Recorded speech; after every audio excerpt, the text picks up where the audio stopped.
നമസ്കാരം മക്കളെ, നമുക്ക് പഠിക്കാം. ഇന്ന് നമുക്ക് ഗ എന്ന വ്യഞ്ജനാക്ഷരം വരുന്ന കുറച്ചധികം വാചകങ്ങൾ പരിശീലിക്കാം. ആദ്യത്തെ വാചകം നാഗം എന്നാൽ സർപ്പം. നാഗം എന്നാൽ സർപ്പം. നാഗം എന്ന വാക്കിന്റെ അർത്ഥം സർപ്പം എന്നാണ്. സ്നേക്. നാഗം എന്നാൽ സർപ്പം. അടുത്തത് ഗായകൻ മനോഹരമായി പാടി. ഗായകൻ മനോഹരമായി പാടി. ഗായകൻ മനോഹരമായി പാടി. അടുത്ത വാചകം ഇത് മനോഹരമായ ഗ്രാമമാണ്. ഇത് മനോഹരമായ ഗ്രാമമാണ്.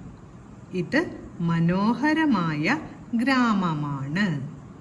അടുത്ത വാചകം എനിക്ക് ടീച്ചറാവാനാണ് ആഗ്രഹം. എനിക്ക് ടീച്ചറാവാനാണ് ആഗ്രഹം. എനിക്ക് ടീച്ചറാവാനാണ് ആഗ്രഹം. അടുത്ത വാചകം കുട്ടികൾ ഗവേഷണം നടത്തി. കുട്ടികൾ ഗവേഷണം നടത്തി. കുട്ടികൾ ഗവേഷണം നടത്തി. അടുത്ത വാചകം ആകാശമാർഗം.